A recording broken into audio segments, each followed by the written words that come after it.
Less than 24 hours after total hip replacement surgery, I woke up about 5 a.m. feeling pretty energetic. And so I recorded this video footage and I wanted to share it with you. Right after this, I fell into a deep lethargy. And having read through the notes from the surgeon afterwards, I can see why. His notes said, "Your hip will start healing immediately after surgery and will burn calories like a furnace. You'll feel best during the first 36 hours after surgery. But after that, this furnace will catch up with you, and for the next 2 to 3 days, you'll feel exhausted." Well, I sure did. In fact, I even forgot that I'd recorded this video, and then went back and found it later. At any rate, I hope you enjoy it and find it useful. I thought it would be beneficial to hear these firsthand impressions immediately following surgery. All checked in and ready for my surgery. Got my IV in. They've taken blood.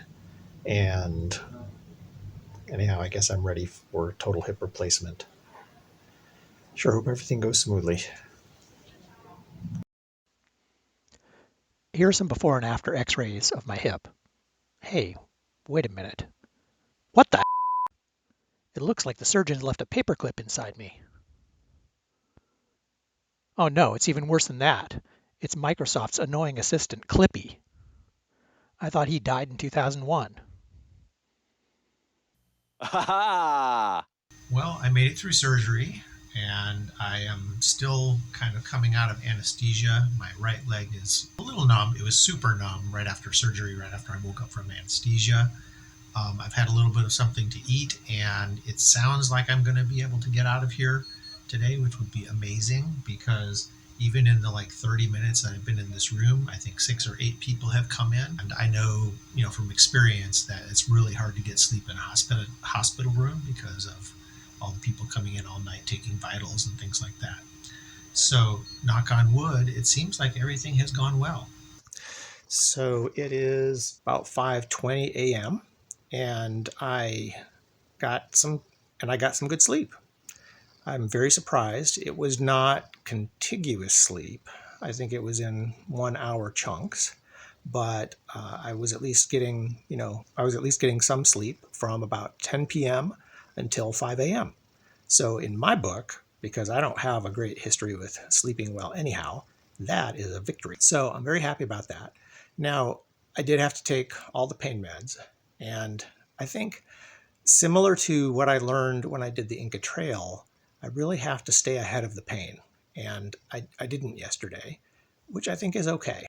So I had the surgery in the morning. I think Nuria told me that I actually went into surgery at 9 a.m. And then I didn't know what was happening. The next thing I knew was I was in the recovery room. It was noon or 1 p.m. I can't remember which. Ricky, who was an absolutely fabulous nurse practitioner, I'm not sure what his official title was, but he was the person who took care of me after surgery. And he told me there are 3 levels of medication they were going to offer me. It was a liquid form of ibuprofen that goes in through the IV. Therefore, it's faster acting. And if that didn't prove to be enough, then they were going to offer me a muscle relaxant. And then if that still wasn't enough, then they were going to offer me oxycodone. When I regained consciousness, my right leg, which is where I had the surgery, it was my right hip, was completely numb. And even my left leg was a little bit numb. So I was kind of lying in bed and I would, bend my toes forward and backward and stuff, trying to get blood flow down there to those extremities to help wash out the anesthetic. And I felt no pain at that time, obviously. Now, whether or not that was a good idea or not, I don't know. But I do know as the anesthetic wore off, the level of my pain in my hip and really my entire right thigh and down, I even felt pain down to my foot. It just kept building and building and building. And it really was incredibly painful. And even, as I took the first type of medication, I took the ibuprofen and then I took the muscle relaxant, the pain still kept building. So I asked Ricky to give me the oxycodone. And that wasn't until about 5 p.m. because I kept thinking that, as I add these different medications, they would take the edge off that pain, but in fact they did not. So I did not get ahead of the pain, right? It's like the anesthetic was wearing off faster than any of these pain relievers were helping me. Okay, just did my first walk, and boy, that jacked up the pain level quite a bit. They gave me some intravenous Toradol, I think it was, which is like intravenous form of ibuprofen, but they're also going to bring a muscle relaxant. That's sort of the second tier of pain relief because I'm in a lot of pain right now. So all the anesthetic stuff is worn off, and I'm extra in pain after doing my first walk. But it looks like I'm going to get to go home, which is awesome. I just have to do one more PT thing, which is going up and down some stairs. So by 5 p.m., I was in so much pain. It was crazy.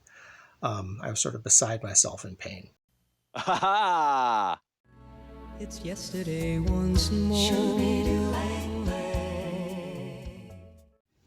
I'm trying to put on a brave face, but I am in some serious pain. So they've added the muscle relaxant, and I've got an ice pack on my thigh to try and take the edge off.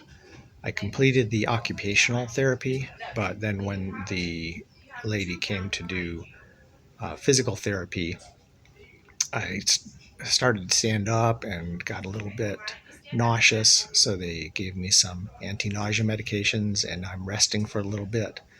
Took some additional fluids, and we'll give it another try in about 10 more minutes. I finally asked for the oxycodone around 5 p.m., and it was about 5:45 before I actually got it. And Ricky gave me 15 milligrams, that's 3 pills, uh, just as a first dose to take the edge off because he could tell I was in pain. And he said, actually, it was a good thing because, they always ask you on a scale of 1 to 10 for pain, where are you? And I was, it's hard to know what the top level is if you've never experienced it. So he told me it was good that I experienced that pain because then I kind of knew how high that pain level could go. And he then later told me that the way he judges level 10, the most painful, is when a person cannot even hold a conversation, right? They cannot form coherent thoughts because they're in so much pain. So I didn't get there. But I might have got up to, I think I told him at one point 8.5. And of course, it's a very subjective thing because everybody's trying to put numbers on that scale as best they can. So anyhow, he gave me those 3 oxycodone at around 5:45. And I think I finally got checked out of the hospital around 7:45, got into our van, and my wife drove us home. It was about 30 minutes drive from Durham to Raleigh. And I was in a lot of discomfort. Even though he'd given me all those meds, the 3 oxycodone, it was still very painful. And it was at least another couple hours before I think those things were able to really take effect.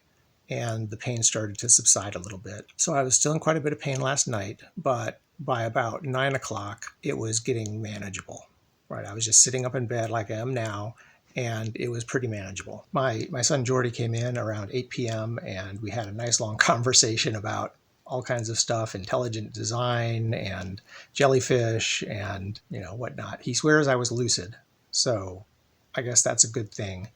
I have a friend, Kevin, and he told me that he was having total hip replacement, and his brother was scheduled to have it a couple months later. So he thought, okay, I'm going to keep a journal and document my experience so I can share that with my brother. Well, he went back a few weeks after that and read his notes, and he said it was totally unintelligible, total gibberish. So those pain medications can really affect your thinking, even though he said, at the time he thought he was writing very eloquently nice, lucid thoughts. It was just gibberish. So at any rate, I don't know if Jory was humoring me. I doubt it. He's not that kind of person. So I guess I was fairly lucid yesterday. And then I stayed up until 10 p.m. because that's when I could take the next dose of Tylenol and oxycodone. So I guess I just threw in there Tylenol. I had the intravenous ibuprofen in the hospital, but obviously I can't take anything intravenously here at home. So they just prescribed Tylenol and oxycodone. At 10 o'clock, I took the 2 Tylenol and 2 oxycodone. The normal dose is you can take 1 or 2 5-milligram tablet for a total of 5 or 10 milligrams. That's the ongoing dosage. So he had given me 15 milligrams that very first time just to get things working, take that edge off the pain. So I took 2 of them at night, and then I kind of staged on my nightstand 1 oxycodone and 2 Tylenol that I could take 4 hours later, which is the interval. So that when I woke up at 2 a.m., I could just reach over and take those. But I didn't want to take 2 oxycodone because I wasn't sure if it was going to be necessary. Honestly, I was feeling pretty good by the time I went to bed at 10 p.m. So as I was saying, at 10 when I went to bed, I felt fairly good. On a pain perspective, maybe like a 2 or 3. And so I staged the 2 Tylenol and 1 5-milligram oxycodone for the middle of the night for 2 a.m. As I mentioned at the beginning of this video, I was pretty much waking up every hour or so. I think the first 2 hours I slept okay, but then about every hour. Oh, the miraculous thing is that I was able to sleep on my side. So I'm a side sleeper. I always sleep on my side. I cannot sleep on my back. So I wasn't sure if I was going to be able to, but I tried it, and I was able to sleep most of the night on my left side. Normally, I switch back and forth every 2 or 3 hours throughout the course of the night, but I didn't really want to sleep on my surgery side, the right side. So I slept on the left side most of the night. But that can become uncomfortable after, sleeping on one side the entire night.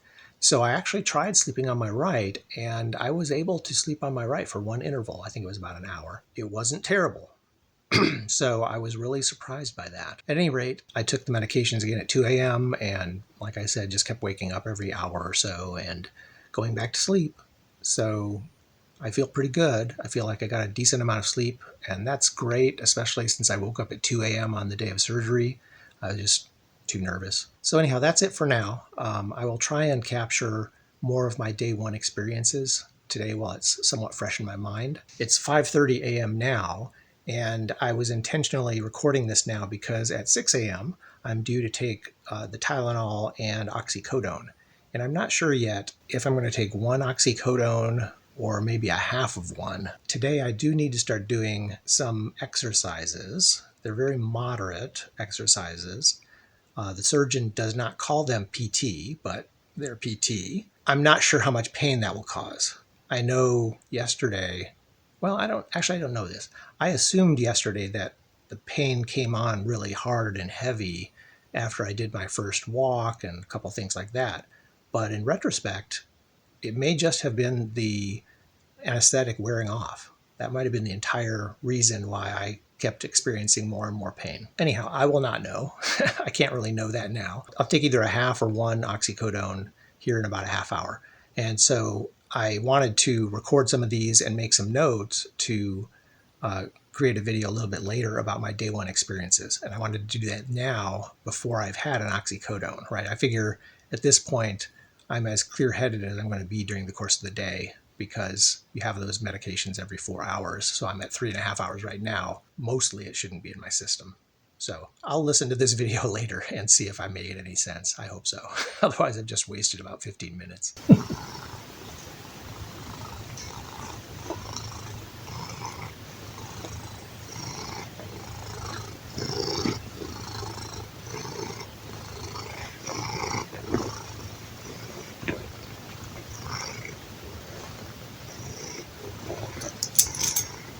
There you go. Is that a nice comfy spot?